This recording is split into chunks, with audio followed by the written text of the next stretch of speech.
옆에 분하고 이렇게 한번 인사하겠습니다. 덕분에 행복합니다.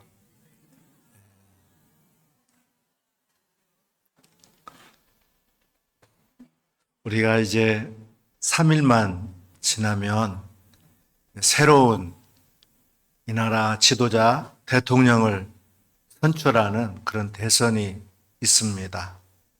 지도자가 누구냐에 따라서 나라의 운명도 결정된다는 것을 우리는 여러 번 경험했어요. 우리가 살아가는 이 시대는 참으로 많은 어려움과 도전이 산재해 있어요. 공동체는 갈등으로 얼룩지고 또 사회 곳곳에는 무너진 성벽처럼 황폐하게 느껴지기도 합니다. 우리는 이럴 때 진정한 지도자의 역할과 모습에 어떠해야 될지에 대해서 깊이 생각할 수밖에 없어요. 성경은 시대를 막론하고 하나님께서 원하시는 지도자상을 여러 인물을 통해서 우리에게 보여주는데 오늘 우리는 그 중에서 느헤미야라고 하는 인물에 주목하고자 합니다. 느헤미야는 먼 이국 땅 바사에서 편안한 삶을 살고 있었지만 고국 예루살렘의 무너진 소식을 듣고 가슴 아파하면서 무너진 성벽을 다시 세우는 사명을 감당했어요. 그는 과연 어떤 지도자였고 오늘날 우리에게 필요한 지도자상은 뭘까 생각해 볼 필요가 있습니다. 느헤미야의 삶을 통해서 세 가지 중요한 리더십의 특징을 살펴보려고 합니다. 첫째, 아파하는 그런 마음과 기도의 사람이어야 돼요. 느헤미야는 예루살렘의 비참한 소식을 듣자마자 앉아서 울고 수일 동안 슬퍼하면서 하늘의 하나님 앞에 금식하며 기도했다 그랬어요. 그는 심각한 문제의 심각성을 외면하지 않았어요. 자신의 안락함에 머물지 않고 고통받는 공동체의 아픔을 자신의 아픔으로 여겼습니다. 그리고 문제를 해결하기 위해서 인간적인 방법이 아닌 먼저 하나님 앞에 나아가 무릎을 꿇었어요. 기도의 골방에서 시작하지 않는 리더십은 모래 위에 쌓은 성과 같습니다. 오늘날 진정한 지도자는 무너진 곳, 소외된 이웃, 병든 공동체의 아픔에 공감하는 마음이 있어야 돼요.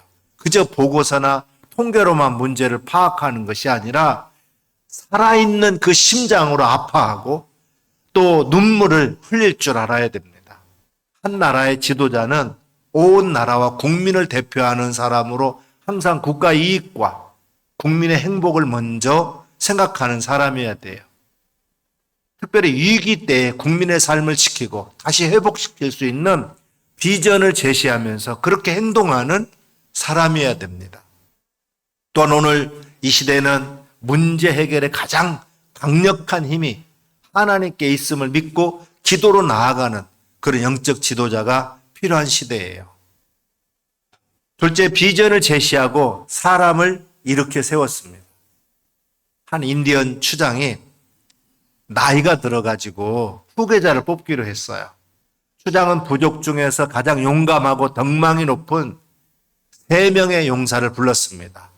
그리고 그들에게 명령했어요.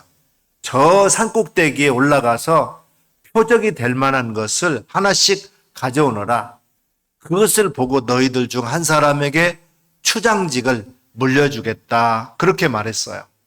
용사들은 전력을 다해서 정상에 올라갔습니다. 첫 번째 용사는 정상에서 따온 예쁜 꽃을 추장에게 바쳤습니다. 두 번째 용사는 기함괴석을 표적으로 가져왔어요. 그러나 추장은 아무런 말이 없었습니다. 세 번째 용사는 빈손으로 추장에게 말했습니다.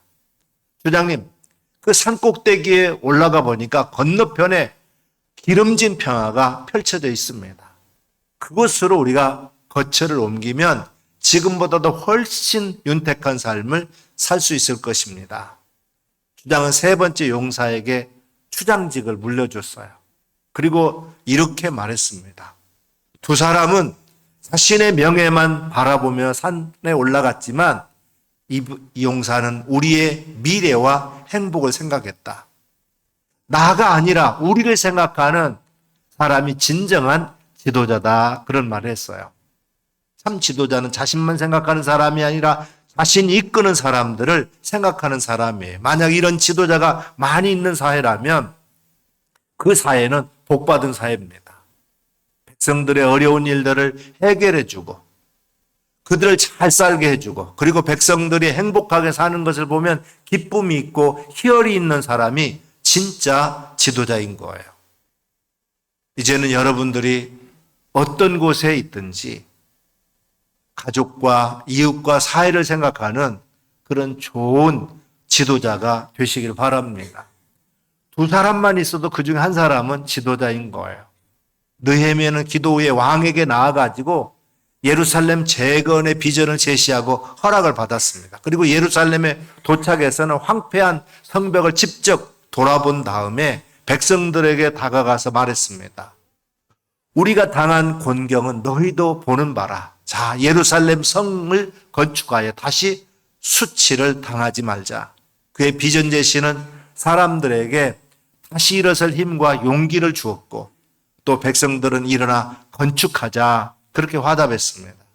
진정한 지도자는 단순히 현실을 비판하는 데 머물지 않아요. 무너진 현실 속에서도 하나님의 뜻 안에서 밝은 미래에 대한 비전을 제시합니다. 그리고 그 비전을 향해서 함께 나아가도록 사람들의 마음을 움직이는 그런 힘이 있어요. 절망에 빠진 이들에게 희망을 불어넣고 잠자는 열정을 깨워서 공동의 목표를 향해서 힘을 모으게 하는 그 리더십이 이 시대에도 절실히 필요합니다. 미국의 유명한 게토 선생님이라는 분이 있는데요. 그분은 지도자상을 여러 번 수상한 훌륭한 교사였습니다. 이 선생님이 어느 날 한 가지 실험을 했어요. 백인 아이와 흑인 아이들을 모아놓고 백인 아이들에게 빨간 리본을 달아주면서 이 빨간 리본은 하나님의 사랑을 받은 사람이라는 표시이기 때문에 빨간 리본을 단 사람에게 알아서 조심해야 된다고 가르쳤어요. 그 후에 흑인 아이들은 백인 아이들에게 조심하면서 스스로 양보하게 되었습니다. 백인 아이들은 그것을 당연히 생각하며 생활했어요. 그 선생님이 아이들을 다시 모아놓고 이렇게 말했습니다. 선생님이 잘못 알았어요. 사실은 흑인 아이들이 하나님의 사랑을 더 받은 아이들입니다. 하면서 흑인 아이들에게 빨간 리본을 달아주었습니다. 그러자 지난번과는 정반대로 백인 아이들이 조심하고 양보하고 흑인 아이들은 어깨를 으쓱하면서 다니더라는 거예요. 지도자가 어떻게 지도를 하느냐에 따라서 이 지도를 받은 사람이 이렇게 달라지더라는 거예요. 그런 차원에서 지도자가 중요합니다. 비록 가능성이 없어 보여도 이 가능성이 없어 보여도 이 지도자가 그에게 어떤 용기를 주고 또 가능성이 있다고 말해주냐에 따라서 달라지게 되더라는 거예요. 지도자는 바로 절망하며 좌절하는 사람들에게 희망과 용기를 줄 수 있다는 사실입니다. 세 번째로는 솔선수범하고 섬기는 리더십을 보여주었습니다. 느헤미야는 성벽 건축 과정에서 수많은 반대와 내부의 어려움을 직면하게 됩니다. 특히 백성들이 고리대금으로 고통받는 것을 보고 분노하면서 자신은 총독의 녹을 받지 않고 백성들과 함께 일하면서 자신의 재산을 풀어서 그들을 도왔어요. 그런 권위를 이용하기보다 자신의 희생과 섬김으로 백성들의 신뢰를 얻었던 것입니다. 오늘 이 시대는 군림하는 지도자가 아니라 섬기는 지도자를 원해요. 특권의식에 사로잡히지 않고 가장 낮은 곳에서 백성들과 함께 땀 흘리면서 그들의 필요를 채워주는 리더십이야말로 사람들의 마음을 얻고 진정한 영향력을 발휘할 수 있습니다. 말로만 앞세우는 것이 아니라 자신의 삶으로 비전을 살아내는 솔선수범의 자세가 필요해요. 서기관들과 바리새인들은 사람에게 보이는 것을 좋아합니다. 마태복음 23장에 보면 그들의 모든 행위를 사람들에게 보이고자 하나니 곧 그 경문의 띠를 넓게 하고 옷수를 길게 하고 잔치의 윗자리와 회당의 높은 자리와 시장의 문안받는 것과 사람에게 납비라 칭함받는 것을 좋아하느니라 그랬어요. 서기관과 바리새인들은 사람들에게 보이려고 상좌에 앉기를 좋아했고 존경의 표시로 랍비라 그렇게 불림을 받기를 원했습니다. 그러면서 말만 하고 행하지는 아니하는 그런 위선된 지도자였어요. 위선된 지도자 때문에 백성들은 고통을 당했던 거예요. 참 지도자는 말만 하는 지도자가 아니에요. 참 지도자는 말하는 것을 행동으로 실천하는 사람이에요. 세계 2차 대전 때입니다. 미국의 젊은 젊은이들에게 군대로부터 영장이 발부됐어요. 영장을 받은 젊은 사람들은 큰 도시로 집결해서 기차를 타고 훈련소로 갑니다. 워싱턴 기차 정거장에도 수백 명의 장정들이 몰려들었고 시민들은 그 기차역에 나와가지고 그들의 편의를 도와주었습니다. 그 시민들 가운데 다리를 절면서 뜨거운 코코아 잔을 쟁반에 들고 늦은 밤까지 봉사하는 사람이 있었어요. 어떤 때는 친히 코코아를 끓이기도 했습니다.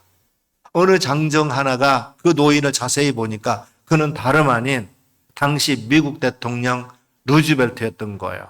그는 육체의 불편을 무릅쓰고 밤마다 기차 정거장에 나와가지고 훈련소로 떠나는 청년들에게 뜨거운 코코아를 나누면서 봉사를 했던 것입니다. 루즈벨트는 미국의 대통령 중에서 가장 존경받는 사람 중에 한 사람이에요. 왜냐하면 그는 말만이 아니라 실제로 행동하는 지도자였기 때문에 그렇습니다. 요한일서 3장 18절 말씀에 이렇게 말하고 있어요. 자녀들아, 우리가 말과 혀로만 사랑하지 말고 오직 행함과 진실함으로 하자. 예수님은 모든 사람들이 존경하는 회당의 모세의 자리에 앉을 수 있는 그런 랍비였습니다. 그러나 예수님은 회당의 모세의 자리에 앉지 아니하고 바닷가로 산으로 들러 나가서 백성들의 삶의 자리에서 그들과 함께 고통을 나누면서 그들을 위로하고 그들과 같은 자리에서 살면서 사랑을 실천했어요. 말로만이 아니라 그들을 행동으로 사랑했던 거예요. 아픈 자를 고쳐주고 또 소외된 창기와 세례 친구가 되어줬습니다. 배고픈 자들에게 먹을 것을 주었어요. 우리도 예수님 같이 이웃의 삶 속에 들어가서 그들을 사랑하는 실천의 삶을 우리가 살아갈 때 그 자리에 상관없이 이 시대의 진정한 지도자가 될 줄로 믿습니다. 세계적인 물리학자 아인슈타인은 이런 말을 남겼어요. 인생에서 가장 가치 있는 일은 높은 자리에 오르는 게 아니라 섬김의 자리에 오르는 거다 그랬어요. 그 자리가 가장 가치 있고 높은 자리입니다 그랬어요. 예수님같이 이웃을 위해서 행동하는 자가 진정한 지도자입니다. 여러분도 모두 예수님같이 섬김의 실천을 통해서 여러분의 삶의 자리에 진정한 지도자가 될 수 있기를 주님의 이름으로 부탁합니다. 또한 서기관들과 바리새인들은 무거운 짐을 백성에게 지었어요. 마태복음 23장에 보게 되면 무거운 짐을 묶어서 사람 몇 개 지우되 자기는 이것을 손가락 하나도 움직이지 아니하며 그랬어요. 당시 서기관들과 바리새인들은 율법에 나오는 613가지의 율법의 계명을 백성들에게 철저하게 지키도록 요구했습니다. 또 그것을 해석하는 구전을 율법으로 만들어 가지고 백성들에게 종교적인 짐을 지었던 거예요. 그러면서 자신들은 이 손가락 하나도 움직이지 않고 지키지도 않았어요.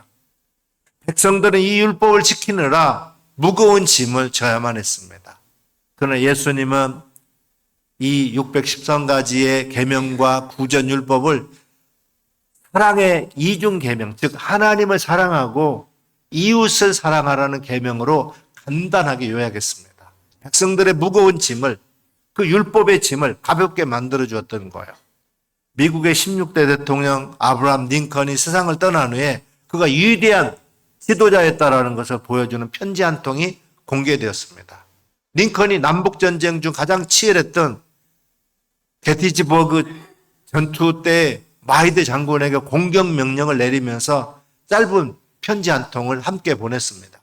존경하는 마이드 장군, 이 작전이 성공한다면 그것은 모두 당신의 공로입니다. 그러나 만약 실패한다면 그 책임은 내게 있습니다. 만약 작전이 실패한다면 장군은 링컨 대통령의 명령이었다고 말하시오. 그리고 이 편지를 모두에게 공개하시오. 아브라함 링컨으로부터 그렇게 편지를 보냈어요. 링컨은 상대의 짐을 자신이 지려고 하는 지도자였어요. 이웃을 위해서 책임을 지고 짐을 지려는 지도자가 참 지도자입니다. 부하에게 책임을 전가하는 지도자는 참된 지도자가 아니에요. 구약성경 잠언서 11장 14절 말씀에 지략이 없으면 백성이 망하여도 지략이 많으면 평안을 누리느니라 그랬어요. 영어 성경에 보니까 without wise leadership, a nation falls. There is safety in having many advisors 그랬어요.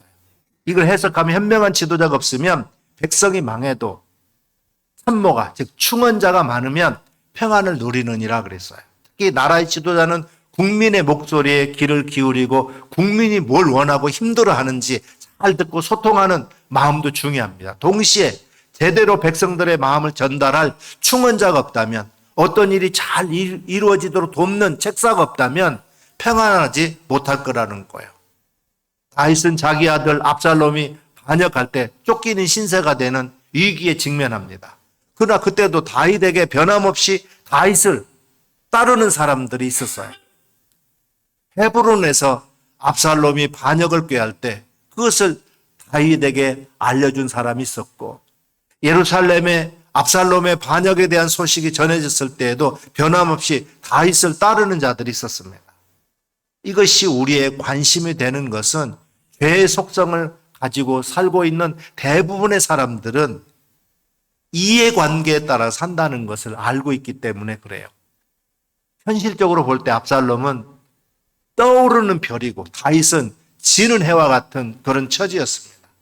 그러므로 이해관계에 따라 사는 사람들은 당연히 압살롬을 따를 거예요.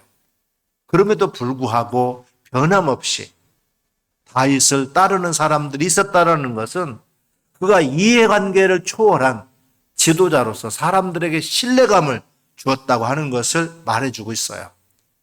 참된 지도자는 이처럼 사람들에게 평생을 함께할 수 있는 신뢰감을 주는 겁니다. 이와 같이 신뢰감은 한순간에 얻을 수 있는 게 아니에요. 평생을 통해서 세워져 가는 것입니다. 특별히 지도자로서 스스로 세워가는 길은 성실과 진실함이에요. 압살롬은 사람들의 마음을 도적질해가지고 그들을 자신의 사람으로 만들었지만 다윗은 성실함과 진실함으로 사람들을 얻었던 거예요. 그래서 압살롬이 대세인 것처럼 보이고 다윗은 도망가는 초라한 사람처럼 보일 때에도 많은 사람들이 변함없이 다윗을 따랐다라는 거예요. 도적질함으로 얻은 사람들은 환경이 변하면 또 언제든지 떠날 수 있어요. 그렇지만 성실함과 진실함을 얻은 사람은 시련의 때에도 변함없이 함께합니다.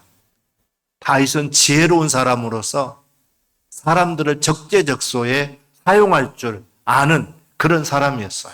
그러므로 자신과 함께 하겠다고 하는 사람들에 대해서 무조건 함께 하도록 하지 않았고 오히려 그들이 있어야 할 곳에 있도록 해주었던 거예요.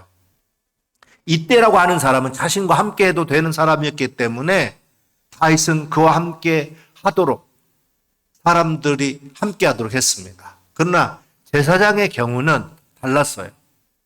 다윗은 제사장과 레인 그리고 법궤는 성소가 있는 예루살렘에 있어야 된다는 것을 알고 있었습니다. 그들과 법궤는 자신의 왕권을 위해서 존재하는 게 아니고 이스라엘 백성 모두의 신앙을 위해서 존재하는 것이기 때문에 자신의 왕권을 지키기 위해서 자신과 함께 하도록 허용하지 않았어요. 그들이 있어야 할 곳은 예루살렘 성전에 있어야 된다는 거예요. 그래서 다윗은 제사장 사독과 그의 아들들 그리고 레인들에게 법궤를 메고 예루살렘으로 돌아가도록 했습니다. 다만 그들이 예루살렘에 머무르면서 자신을 위해서 섬길 수 있는 기회를 주었어요. 그들에게 준 기회라는 것은 예루살렘의 소식을 자신에게 전해달라는 거였어요. 그래서 다윗은 사독에게 그의 아들들을 통하여 자신에게 예루살렘의 소식을 전해주도록 당부했던 것입니다. 이처럼 다윗은 원칙을 지키면서도 있는 그곳에서 공동의 선을 위해서 일할 수 있는 기회를 주었어요. 다윗은 후세에 대해서도 적절한 일을 맡겨주었습니다. 후세는 늙었기 때문에 자신을 따를 때 오히려 짐이 될 뿐이었어요. 그럼에도 불구하고 다윗은 후세가 중요한 일을 할 수 있는 자라는 것을 알고 있었습니다. 그래서 그는 후세로 하여금 압살롬을 따르는 자처럼 위장해서 그에게 보내므로 그곳에서 아히도멜의 모략을 깨트리도록 했던 것입니다. 이처럼 지혜 있는 지도자는 언제 어디서나 마땅히 해야 할 일과 해서는 안 될 일을 분별해서 행했고 또한 함께 있는 자들에게 공동의 목표를 위해서 합당한 일을 할 수 있는 기회를 주었던 거예요. 다윗이 이와 같이 개개인이 하나님으로부터 받은 그런 은사와 직임을 존중하면서 그들이 있는 곳에서 부르심을 따라서 행하도록 기회를 주었던 것입니다. 다윗은 지도자로서 이처럼 성실함과 진실함으로 자신을 세우는 자였고 또 현실을 정확하게 판단해서 그 상황에서 합당한 일을 신속하게 결정하고 행하는 자였어요. 또 각 사람이 하나님으로부터 받은 은사와 직임을 존중하고 각자 위치에서 부르심에 응답할 수 있는 기회를 마련해 주었던 자입니다. 물론 다윗이 이와 같은 지도력을 가질 수 있었던 것은 선과 지혜의 원천 되시는 하나님을 그가 경외했기 때문에 그래요. 결론적으로 성경이 말하는 참 지도자는 느헤미야와 같은 지도자는 무너진 현실 앞에서 아파하고 또 하나님께 기도하고 하나님으로부터 받은 비전을 백성들에게 제시하면서 스스로 낮은 자리에 섬기고 솔선수범하는 그런 사람입니다. 사랑하는 여러분, 우리 모두는 각자의 삶의 영역에서 누군가에게 영향력을 미치는 지도자일 수 있어요. 가정에서도, 직장에서도, 교회에서도, 또 사회 공동체에서도 우리는 어떤 모습의 지도자가 되기를 원합니까? 느헤미야처럼 큰 공동체든 작은 공동체든 하나님의 마음으로 아파하고 기도로 힘을 얻어서 희망의 비전을 제시하고 섬김과 희생으로 사람들과 함께 나아가는 진정한 그런 리더십을 통해서 무너진 곳을 다시 세우고 하나님 나라를 아름답게 만들어가는 저와 여러분이 다 되시기를 주님의 이름으로 축원합니다.